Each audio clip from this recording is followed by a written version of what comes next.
신앙생활을 한다는 것은 하나님이 살아계시는 것을 목격하고 하는 것입니다. 그리고 하나님이 지금도 나에게 현존하시고 실존하신다는 사실을 날마다 느끼면서 사는 것입니다. 그런데 그것은 아무리 옆에서 믿어라, 성경 좀 봐라, 기도 좀 해라, 전도 좀 해라, 아무리 옆에서 닥달을 해도 사람은 절대 움직이지 않습니다. 왜냐하면 제가 내린 결론은 하나님을 보지 못했기 때문입니다. 창세기 1장 1절은 이렇게 시작합니다. 태초에 하나님이 천지를 창조하셨다. 그 말이 얼마나 파워풀한 말씀인가를 아는 사람만 압니다. 그걸 믿지 못하면 내 생애는 우연히 지금도 살아가는 것이고 여전히 내 의지로 선택하면서 사는 것이 되어버립니다. 그런 사람에게는 아무런 변화가 일어나지 않습니다. 그래서 하나님이 우리에게 단번에 믿음을 주실 수도 있지만 우리에게 그 믿음을 주시기 위해 선행하시는 조건이 있습니다. 그 눈을 뜨게 하려면 이 땅에 눈을 감게 만들어야 하기 때문에 그렇습니다.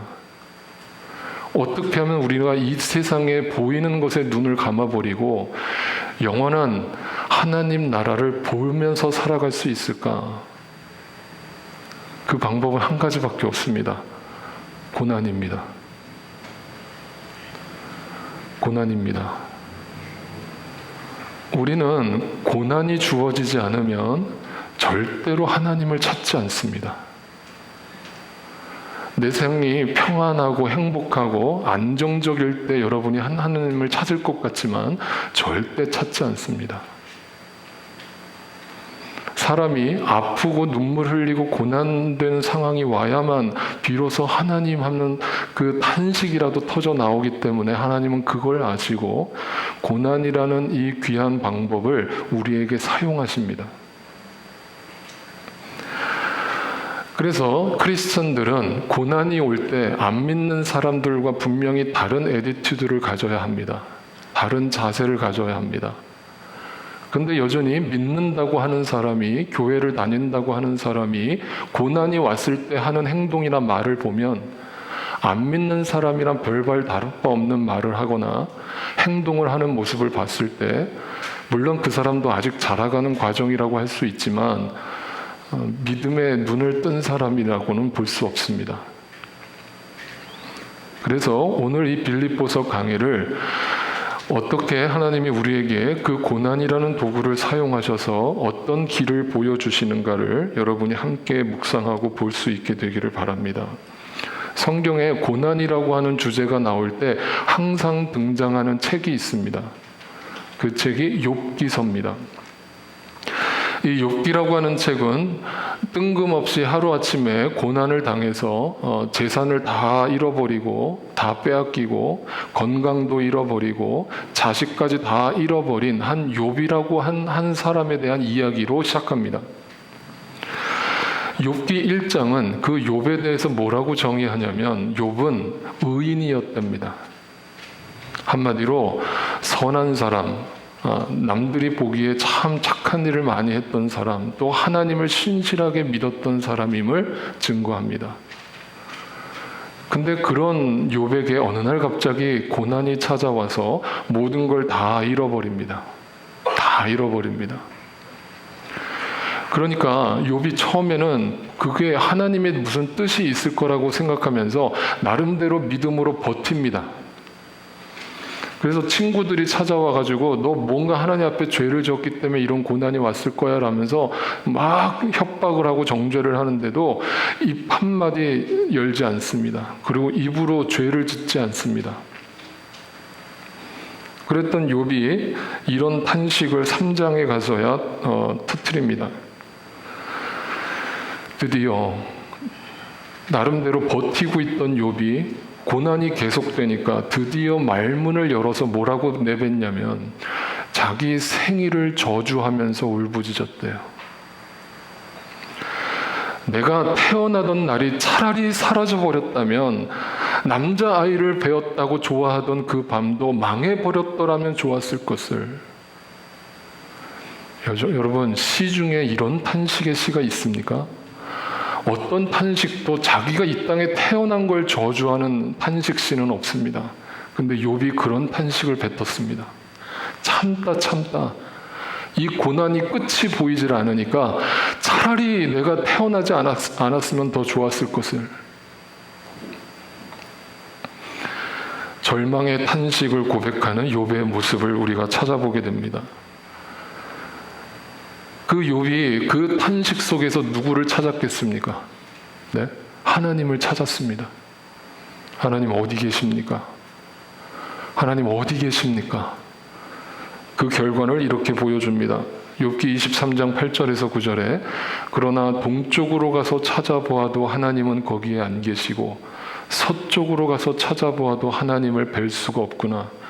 북쪽에서 일을 하고 계실 터인데도 그분을 뵐 수가 없고 남쪽에서 일을 하고 계실 터인데도 그분을 뵐 수가 없구나. 아무리 찾아도 보이지 않는 하나님.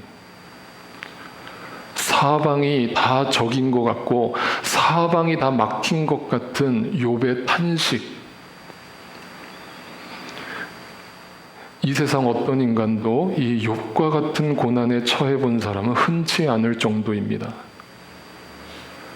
그러니까 어떻게 그 다음 단계로 가겠습니까? 자기에 대한 변명을 하기 시작합니다. 하나님, 아무리 생각해도 내가 하나님 앞에 그렇게 잘못한 게 없는데 왜 이렇게 나를 고난 가운데 계속 두시는 겁니까? 내가 도대체 뭘 그렇게 잘못했습니까? 그 고백이 23장에 계속됩니다. 하나님은 내가 발 한 번 옮기는 것을 다 알고 계실 터이니 나를 시험해 보시면 내게 흠이 없다는 것을 아실 수 있으련만. 그분의 입술에서 나오는 계명을 어긴 일이 없고 그분의 입에서 나오는 말씀을 늘 마음속 깊이 간직하였건만.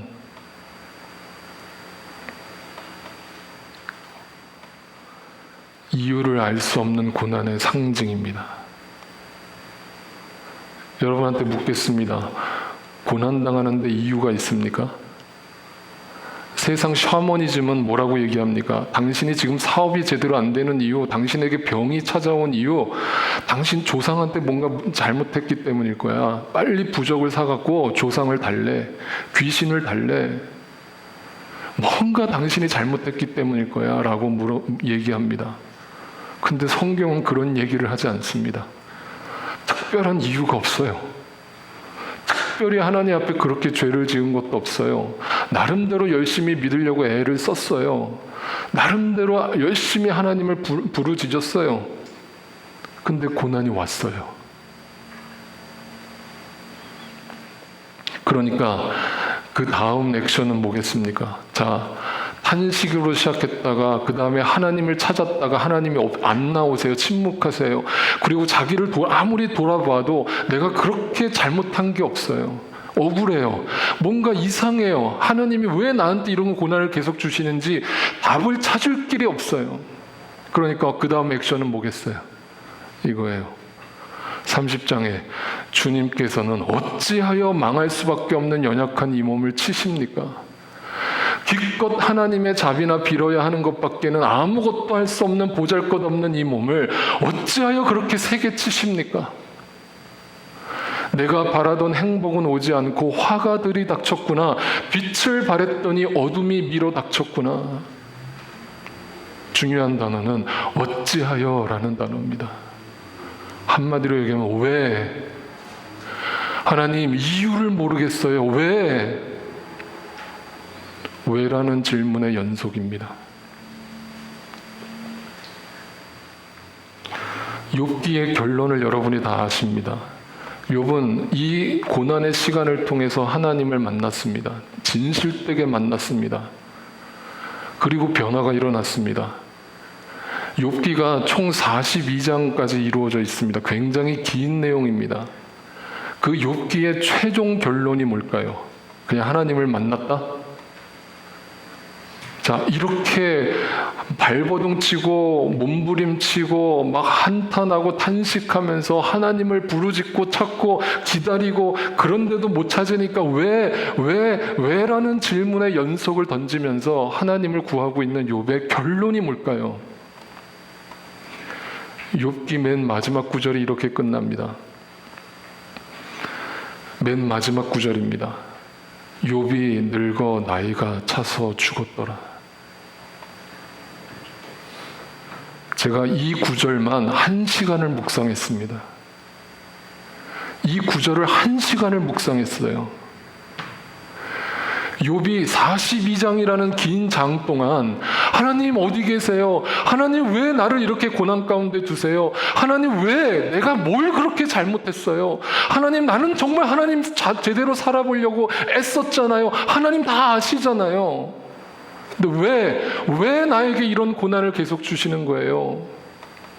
근데 그 욥의 결론이 나이가 차서 죽었더라로 끝나요. 나이가 찼다라는 이 말의 뜻을 오해하지 말고 들으십시오. 정확하게 번역하면 이겁니다. 정해진 기간이 다 차서. 누가 정했어요? 하나님이. 그러면 이렇게 받아들입시다. 여러분이 지금 아직 죽지 않고 생명을 유지하고 있는 이유가 뭡니까? 이유가 뭡니까? 우연히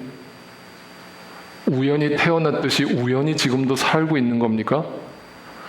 내가 아직 나이가 젊었기 때문에 살아있는 겁니까? 여러분, 지금 중국발 그 유한 바이러스가 지금 전 세계를 위협하고 있죠? 오늘 아침 뉴스를 보니까 한국에서도 3명째 이제 확장자가 나타났대요. 그들은 생전 본 적도 없는 바이러스에 걸려서 젊은 나이에 요절했습니다. 네? 약 한 번 써보지 못하고 바이러스에 걸려서 죽었다고요. 그 사람들은 그날 죽을 줄 알았습니까? 2020년에 바이러스에 걸려서 죽을 줄 알았습니까? 그들은 나이가 차서 죽은 겁니까? 이렇게 얘기를 해야 되겠습니다.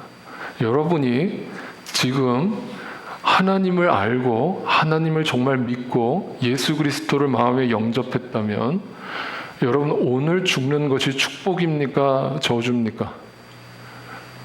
축복입니까? 저주입니까? 축복이에요. 여러분 이거 진짜 진지하게 들으세요. 예수님을 만나고 하나님을 알고 믿고 죽는다면 오늘 죽어도 축복입니다. 그 인생은. 그게 여러분의 기한이 다한 겁니다. 그런데 내가 예수님을 아직 몰라요. 만난 적이 없어요. 하나님을 몰라요. 그런데 내가 오래 살아요. 장수를 해요. 그러면 왜 하나님이 그 사람한테는 그런 축복을 주실까요? 겉으로 보이는? 네? 그래도 이뻐서 이쁜 구석이 있어서 장수하게 복을 주시는 거예요? 아닙니다. 하나님 믿으라고. 예수님 만나라고. 그러니까 이렇게 생각하십시오. 주변에 예수 안 믿고 장수하시는 분들을 보거든 아이고 주님이 당신에게 기회를 주고 계시는 걸 왜 모르십니까? 왜 당신에게 그 기회를 주고 있는 걸 왜 모르십니까? 라고 생각하십시오. 그런데 예수를 믿었는데 장수하게 된다면 뭡니까? 예수를 믿었는데 장수하게 된다면 그 이유는 뭐겠습니까? 네, 사명이 남아있기 때문입니다. 단지 나만 구원하려는 것이 목적이 아니고 하나님이 정해진 시간이 있다는 거예요. 그것은 사명입니다. 이제는 내가 증인된 삶을 살라고 더 많은 사람을 주님께 인도하는 삶을 살라고 나에게 시간을 주시고 건강을 주신 겁니다. 그런데 전부 다 자기 복으로 받아들이고 그걸 하나님이 축복했다고 할렐루야 하고 있으니 하나님 보시면 기가 막힐 노릇입니다. 욥은 나이가 차서 죽었습니다. 그리고 중요한 단어가 이 방점이 어떻게 찍습니까? 죽었더라는 이 단어에 한번 생각해 보세요. 누구나 인간은 죽죠? 누구나 죽어요. 100년 뒤에 여기 살아남아 있을 사람은 아무도 없어요. 우리는 다 저 세상으로 갑니다. 그러면 욥의 이야기를 생각해 보세요. 하나님 어디 계세요? 왜 나에게 이런 고난을 주세요? 하나님 제발 좀 나타나서 나한테 복 좀 주세요. 친구들은 찾아와서 너 뭔가 하나님 앞에 죄를 졌기 때문일 거야. 회개해야 돼. 아니야, 난 아무리 생각해봐도 난 그렇게 잘못한 게 없어. 하면서 시간을 보냈던 그 삶을 생각해 보세요. 결국은 죽는 거예요. 그러면 이렇게 답을 찾아야 돼요. 욥은 그 기한이 차서 죽기 전에 뭘 발견하고 죽었는가를 봐야 되는 거예요. 그게 욥의 복이에요. 욥은 기한이 차서 죽기 전에 뭘 봤냐, 이걸 봤어요. 같이 한번 읽어요. 시작. 주님이 어떤 분이시라는 것을 지금까지는 제가 귀로만 들었습니다. 그러나 이제는 제가 제 눈으로 주님을 뵙습니다. 그러므로 저는 제 주장을 거두어 드리고 티끌과 잿더미에 앉아서 회개합니다. 욥이 의인이었다고 그랬잖아요. 하나님을 믿고 있었다고 그랬잖아요. 그런데 욥이 회개한대요. 티끌과 잿더미 위에서 회개하는데, 이건 당시 율법적으로 번제를 드릴 때 티끌과 잿더미를 뒤집어 쓰고 기도하는 장면을 나타내지만, 성경에서 티끌과 잿더미라는 히브리 원어는 유일하게 창세기에만 등장해요. 이 타락한 인간이 흙이요 먼지요 티끌에 지나지 않는다는 사실을 깨닫게 됐다고요. 누가요? 의인이라고 생각했던 욥이요. 뭘 통해서요? 고난을 통해서요.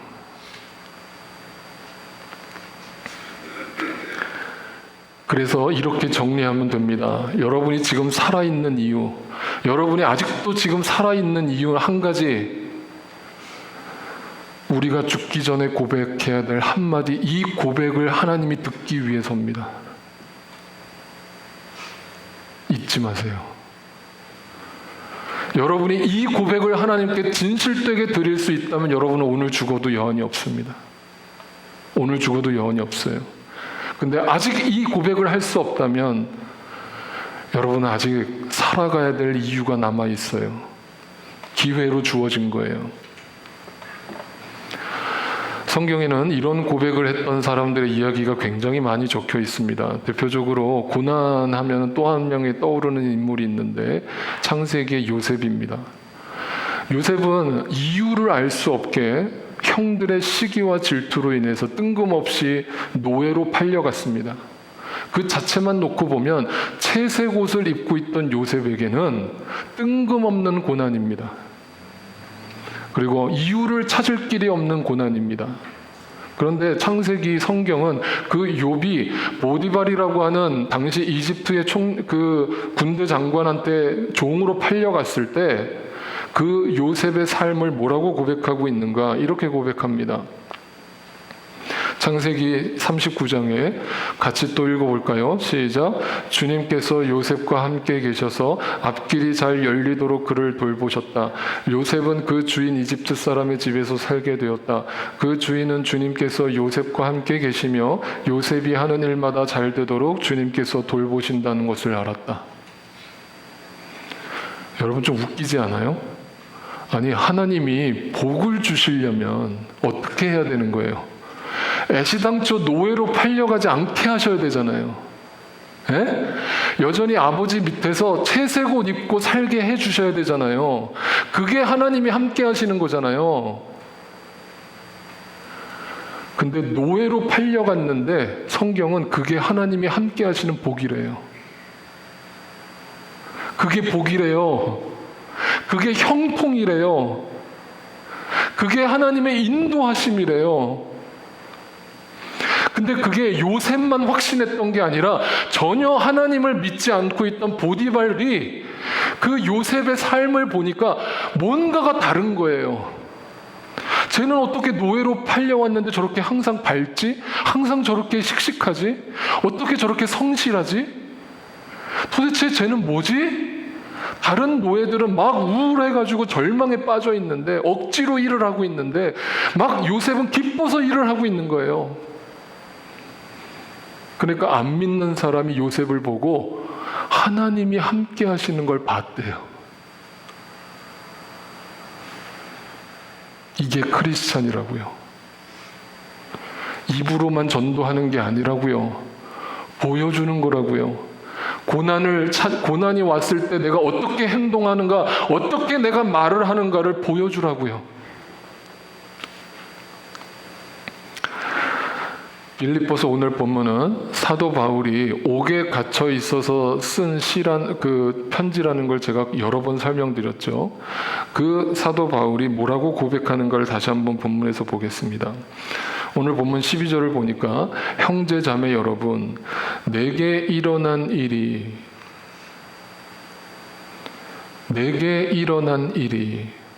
무슨 일이에요?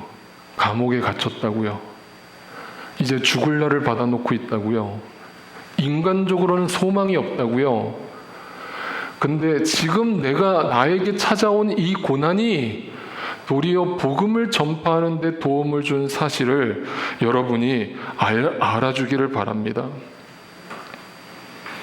내게 일어난 일이라는 말을 한번 생각해 봐요. 여러분, 내게 일어난 일 하면은 내가 의지적으로 선택한 것 같아요? 그분이 인도하셨다는 고백인 것 같아요. 그분이 인도하셨다는 고백이에요. 그러면 잘 생각해 보세요. 감옥에 왜 갇혔어요, 사도 바울이? 네? 그냥 가만히 있는데 감옥에 가뒀어요? 아니에요. 복음을 전하지 말라고 그랬는데 복음을 전했어요. 그러면 잘 생각해 보세요. 감옥에 갇힐 만한 이유가 있었죠. 네? 본인이 선택한 거죠. 복음을 외치지 말고 침묵을 했으면 감옥에 안 갇힐 텐데 그 상황에서 복음을 외쳤단 말이에요. 선택했어요. 그러면 감옥에 갈 걸 이미 알고 그 선택을 한 거잖아요. 이해가 되고 계세요? 그런데 사도 바울은 그거를 뭐라고 표현했냐면 내게 일어난 일이래요. 내가 선택했어요. 나는 그 고난의 길을 가겠다고 선택을 했다고요. 근데 그게 하나님이 나에게 주신 일이래요. 이 말의 뜻이 뭔지 아세요? 어떤 고난 속에서도 크리스찬으로서 해야 될 사명을 저버리지 않았다는 뜻이에요. 도망치지 않았다는 얘기예요. 비겁해지지 않았다는 얘기예요. 인간적으로 피하지 않았다는 얘기예요. 그 고난과 맞서서 정면으로 돌파했다는 뜻이에요. 근데 그게 하나님의 뜻이었다는 걸 알게 된 거예요. 그러니까 이렇게 해석할 수 있어요. 고난을 피하지 않고 당당하게 수용하라 해요. 도망치지 마세요. 숨지 마세요. 당당하게 그 고난을 뚫고 나가세요. 반드시 거기에 하나님의 뜻이 있음을, 여러분에게 일어나게 하신 분이 하나님이라는 사실을 알게 되는 날이 있을 겁니다. 근데 자세히 보니까 뭘 했어요? 그 일이 나에게 일어났는데 그 뒤에 보니까 도리어 그것 때문에 무슨 일이 벌어졌어요? 복음을 전파하는 데 도움이 주었대요. 이 말이 무슨 말이냐면 사도 바울이 감옥에 gat혔다라는 소식을 들었을 거 아니에요, 사람들이. 네? 그러니까 사람이 어떤 마음이 드냐면, 여러분 이거 한번 저하고 비교를 한번 해보세요. 만약에 지금 우리가 살고 있는 이 시대는 예수 믿는다고 핍박하는 시대는 아니잖아요. 근데 지금 만약 이 시대가 1940년대 일제가 지배하던 시대라고 한번 상상해 보세요. 제가 여기서 주기철 목사님처럼 여러분 순교합시다, 절대 신사참배하지 맙시다, 예수 그리스도의 이름을 외치고 죽읍시다라고 제가 설교를 했어요. 예? 그래가지고 저를 감옥으로 끌고 갔어요, 일본 순사가. 그러면 우리 교회에 무슨 일이 일어날까요? 상상해 보세요. 네? 더 의기소침해가지고 아유 무서워라, 우리 목사님도 붙잡혀갔는데 나도 죽을지 몰라 하면서 여러분 다 도망갈까요? 적어도 예수를 아는 성도들이 모여 있다면 우리 교회는 그때 눈이 번쩍 뜨일 겁니다. 정신 차려야겠구나. 우리 목사님 제대로 말씀 전하고 복음 전하시던 목사님이 저렇게 핍박을 당하는데 내가 잠자고 있을 수 없지, 내가 영적으로 잠자고 있을 수 없지, 기도해야지 하면서 여러분 깨어나지 않겠어요? 깨어나지 않겠어요? 깨어나지 않을 모양이네, 여러분. 네? 표정 보니까 목사님 무슨 소리 하시는 거예요 지금? 네, 그런 일은 쉽게 일어나지 않아요. 뭐 이제 그런 표정 같으신데, 저는 여러분을 믿지는 않지만 하나님을 믿기 때문에 그런 일이 일어날 거예요. 네, 일어난다고 저는 확신해요. 그래서 예전에 사탄은 우리를 핍박을 했어요. 고난을 줬다고요. 막 예수 믿는 거를 핍박했다고요. 그런데 오히려 우리 믿음이 더 강해지는 걸 보는 거예요. 그러니까 지금 이 시대는 사탄이 어떻게 우리를 유혹하고 공격하냐면 편하게 해주는 거예요. 네? 교회 가래요. 성경도 보래요. 목사님들 설교 유튜브에서 많이 들으래요. 찬양도 열심히 부르래요. 근데 믿지는 말래요. 실천하지는 말래요. 적당하게 하래요. 적당하게 예수 믿으래요. 그러니까 지금 성도들이 다 나가 떨어지고 있어요. 지금 교회 보세요. 이건 교회가 아니에요. 지금 2000년 역사 동안 이런 교회는 본 적이 없어요. 이렇게 맘모니즘에 빠져서 돈 하는 교회는 역사 속에 없었어요. 중세 기독교도 이 정도로 타락하진 않았어요. 다 유혹에 넘어간 거예요. 그걸 통해서, 고난을 통해서 보이는 하나님의 길이 보여야 돼요. 하나님의 길이 보이고 하나님의 사명이 보여야 돼요. 그런데 그 뒤에 더 강조해서 이렇게 얘기합니다. 뭐라고 얘기해요? 여러분이 알아주기를 바랍니다. 이렇게 얘기해요. 이거는 알아도 그만, 안 알아도 그만이라는 뜻이 아니라, 옵션이 아니라 이것만은 꼭 알아야 합니다. 이게 하나님의 길이라는 사실, 이게 하나님의 방법이라는 사실을 여러분이 꼭 알기를 바랍니다. 그래서 여러분에게 고난이 오는 겁니다. 내가 눈으로 주님을 봅니다라는 고백을 듣게 하시려고.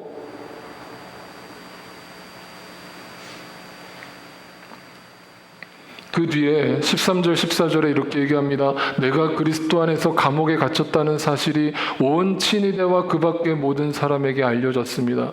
주님 안에 있는 형제자매 가운데서 많은 사람이 내가 갇혀 있음으로 말미암아 더 확신을 얻어서 하나님의 말씀을 겁없이 더욱 담대하게 전하게 되었습니다. 여러분, 여기서 제일 중요한 단어가 뭔지 한번 찾아보세요.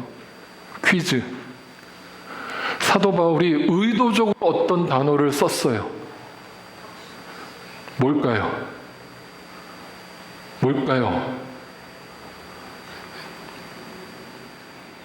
그리스도 안에서, 주님 안에서.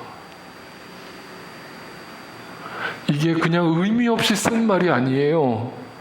자기 예수님과 내가 이미 하나가 되어 있는 사람만 할 수 있는 고백이에요. 지금 죽을 날을 받아놓고 있는 사람이 이런 말을 할 수가 없어요. 근데 사도 바울은 보고 있어요. 지금도 그 감옥에서 누구를 봐요? 하나님을 보고 있어요. 그러니까 나는 지금 그리스도 안에 있대요. 자기는 주님 안에 있대요. 그래서 두렵지가 않대요. 너무 평안하대요. 너무 기쁘대요. 그래서 제가 지난주에 설교한 확신과 기도라는 단어 기억하시죠? 이렇게 정의할 수 있어요. 신앙생활이란 이런 과정으로 거쳐가는 거예요. 그리스도에 의해, by the Christ, 그리스도에 의해 믿음이 생겼고 구원을 받았고, 그래서 이제부터 그리스도 안에 살고 있음을 날마다 확신하고, 그러므로 이제부터 그리스도를 위해서 살기로 작정한 거예요. 그게 그리스도 안에서라는 고백을 할 수 있는 사람의 신앙이에요. 그런데 마지막으로 보세요. 여기서 또 하나의 중요한 문장이 있어요. 내가 갇혀 있음으로 말미암아 더 확신이 생겼대요. 다시 말하면 내가 고난 가운데 있음으로 말미암아, 내가 무언가를 잃어버림으로 말미암아 더 믿음이 생겼대요. 그래서 저는 이것을 이렇게 문장을 써봤어요. 그리스도인에게 고난은 어떻게 더 가져서 살아남을까를 고민하게 하지 않고 어떻게 다 버리고 주님 나라에 이룰 수 있을까를 기도하게 합니다.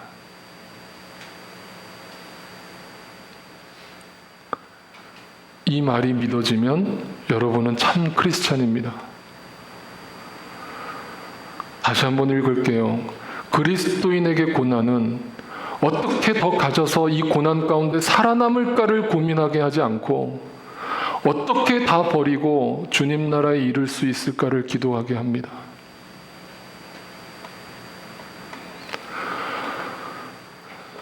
아프리카 탄자니아에서 선교 활동을 하시는 조남설 선교사님이라는 분이 계십니다. 이분이 쓰신 한 칼럼에서 이런 글을 봤습니다. 여러분, 그 글을 여러분과 함께 읽겠습니다. 제가 읽어드릴게요. 지난 1년간 한국에서 안식년을 보내며 제 가치관이 그토록 흔들리기는 처음이었습니다. 안락한 환경과 조건 속에서 그리스도인들의 무뎌진 신앙과 공허하리만치 관념적이고 추상적인 믿음을 보면서 진정 구원받은 그리스도인답게 살기에는 이곳 아프리카가 오지가 아니라 대한민국이 오지 중의 오지라는 생각이 들었습니다. 말씀 묵상과 기도가 TV 드라마에 밀려나고 육체의 건강은 지나칠 정도로 꼼꼼히 챙기면서도 영적으로는 초기 암 환자처럼 자각 증세조차 없습니다. 정년 퇴직 후 고작 20년, 30년에 불과할 노후를 위해 대책에는 놀랄 만큼 계산적이면서도 죽음 이후의 영혼을 위한 대책에는 무관심한 그리스도인들이 어쩌면 그리도 많은지요. 그래서 이 세상에 땅 한 평, 집 한 채 없는 저희 부부는 오직 열린 하늘과 하나님만 바라보며 사후 대책으로 삼게 하는 이곳, 사람들이 광야여 오지라고 부르는 아프리카가 고향처럼 더없이 푸근하기만 합니다.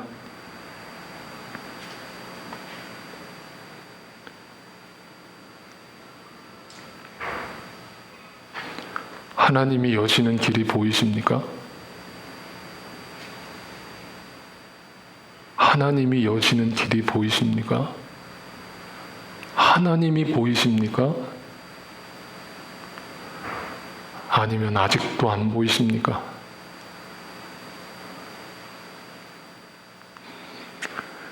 이제는 내가 주님을 눈으로 봅니다. 우리가 죽기 전에 꼭 고백해야 될 유일한 고백입니다. 참...